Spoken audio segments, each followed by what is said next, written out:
వరి ధాన్యం కొనుగోలు జరక్క రైతులు ఇబ్బందులు పడుతున్నారు. గన్నీ సంచులు లేవు, హమాలీలు లేరు, తూకం వేసిన బస్తాలను మిల్లులకు తరలించేందుకు లారీలు లేవు. పైగా రవాణా ఖర్చులు రైతులే భరించాలంటున్నారు అధికారులు. ధాన్యం కొనుగోలులో భారీగా కోతలు విధిస్తున్నారు. రైతులను నిండా ముంచుతున్నారు మిల్లర్లు. నిర్మల్ జిల్లాలో ధాన్యం కొనుగోలు కోసం రైతులు పడుతున్న కష్టాలపై స్పెషల్ స్టోరీ. నిర్మల్ జిల్లాలో ధాన్యం కొనుగోళ్లలో అధికారులు కొర్రీలు పెడుతున్నారు.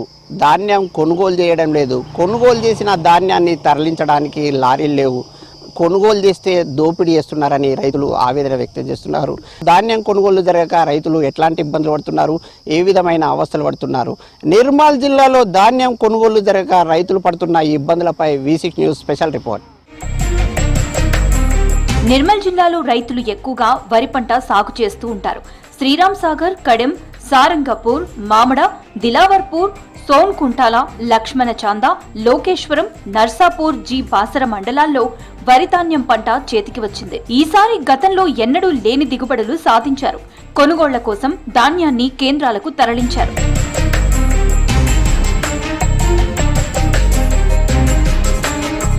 ఏ ఊరిలో చూసినా రహదారులపై ఇండ్ల ముందు ధాన్యం కుప్పలు కనిపిస్తున్నాయి. కొనుగోళ్ల కోసం రైతులు ఎదురు చూస్తున్నారు. మరోవైపు అకాల వర్షాలతో ధాన్యం తడిసి ముద్దవుతోంది. వర్షం వస్తే ధాన్యంపై కప్పడానికి టార్పలిన్ కవర్లు కూడా అందుబాటులో ఉండటం లేదని రైతులు ఆందోళన వ్యక్తం చేస్తున్నారు. నానిన ధాన్యాన్ని ఆరబెట్టేందుకు ఇబ్బందులు పడుతున్నామన్నారు. ఇప్పుడు వర్షం వస్తుందో ఎప్పుడు ఏమవుతుందో ఏం తెలియని రోజులున్నాయి. ఇప్పటికీ మేము 15 రోజులైంది వరి ధాన్యం ఇక్కడ తీసుకొచ్చి పోసి. ఆ 15 రోజుల తర్వాత కొన్ని సంచులు ఇచ్చిండ్రు, కొన్ని సంచులు ఇవ్వలేదు. ఆ సంచులు ఇచ్చిన వీటిని జోగినట్టు లారీలు కూడా రావడం లేదు. డిఎం గారు నిన్న ఈ పర్యవేక్షణకు వచ్చిండు. పర్యవేక్షణకు వస్తే సార్ లారీలు వస్తలేవు, అది వస్తలేదు, ఇది వస్తలేదు అని చెప్పి మేమేదో మా ఆవేదన మేము చెప్పుకుంటుంటే, ఏమైతే ఒక 2 రూపాయలు ఇవ్వండి లారీలకు, జల్దీ తొందరగా ఖాళీ చేయి అని చెప్పారు. ఇది ఏం విధానం? ఇది నిర్లక్ష్యం. మేము అడిగితే కూడా ఆన్సర్ ఇస్తలేడు కదా, అధికారులు ఎవరు ఆన్సర్ ఇవ్వడం లేదు. నిన్న డిఎం గారు వచ్చిండ్రు, సంచులు ఉన్నాయి కదా సార్ ఇవ్వండి అంటే, మేము సంచులు ఇవ్వము, ఈ లారీలు వచ్చినాక ఈ అన్లోడ్ చేసినాకనే సంచులు ఇస్తామని చెప్పిండ్రు డిఎం గారు. మళ్ళీ డిఎం గారిని రిక్వెస్ట్ చేస్తే ఏమన్నా అంటే, అమ్మ ఇచ్చేయమ్మంటే ఈమె ఇప్పుడు ఇస్తా అప్పుడు ఇస్తా టైం కొద్ది చెప్తున్నారు. గన్ని బ్యాగులు వేసినాకనే ఇస్తామని అంటున్నారు. గన్ని బ్యాగులు ఇచ్చేసి మా ధాన్యాన్ని గోదాంలలో నిల్వ పెట్టుకున్నామని పర్వాలేదని చెప్తున్నాం.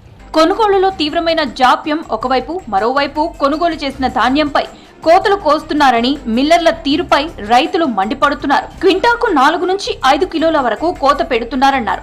ఈ దోపిడీ దందాతో తీవ్రంగా నష్టం కలుగుతోందన్నారు. గన్ని సంచుల కొరత, హమాలీ లేక, తూకం వేసిన బస్తాలు తరలించడానికి లారీలు లేకపోవడంతో రైతులు ప్రైవేటు వ్యాపారులకు అమ్మడానికి సిద్ధమవుతున్నారు. గిట్టుబాటు ధర కానప్పటికీ తప్పనిసరి పరిస్థితుల్లో ధాన్యం అమ్ముతున్నామంటున్నారు రైతులు. అవస్థలేని సంచులు దొరకకనే సంచులు ఇస్తలేరు. వచ్చిన 5 నెలలకి ఇస్తున్నారు. ఏవో 3-4 కిలోలు, 4 కిలోలు, 5 కిలోలు కటింగ్ అంటున్నారు.